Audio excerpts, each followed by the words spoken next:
Hadirin, pesan Rasulullah kepada Abi Dar juga kepada Tanyo sebagai umatnya.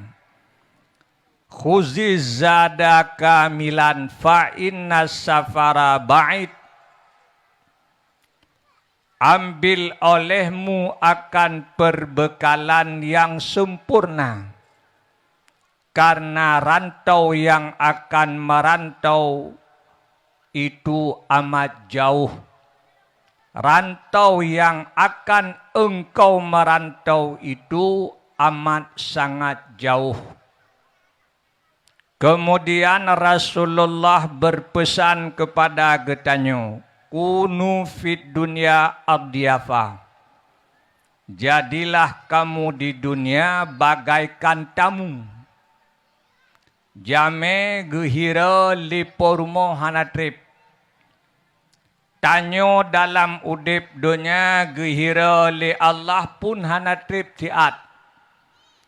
Tega yang nabak tanyo tiat lehnyan gadah teganyan teruh laeh. Kaya bak tanyo tiat olehnya kayanyan kagadah teruh gasien. Hana gadah kaya tanyo yang gadah. Gejuk pangkat li Allah ke getanyo dalam dunia hanatrip mungkin tiplu mengbelah tun tanyo gulam lenyan gulai gop. Demikian segala macam yang gelayani tanyo oleh Allah masanya tak lama. Maka pesan Rasulullah, hendaklah kau rasakan hidupmu di dunia bagaikan tamu. Kau dilayani tidak lama, tempat engkau tinggal bukan tempat engkau. Rumah tempat tanyo bertamu kan rumah tanyo rumah gop. Maka hanatrip tanyo lam rumahnya lehnyan tatubiat ta berangkat tawo bak tempat rawat.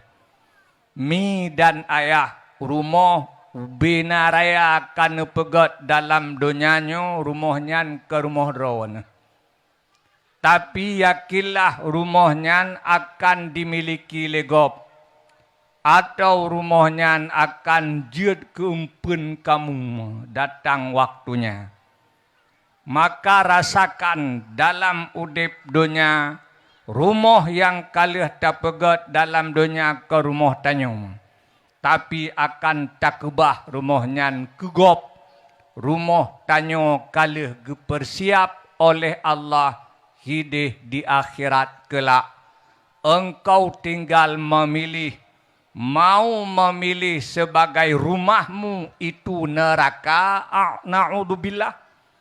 Atau engkau mau memilih rumahmu nanti istana megah di dalam syurga.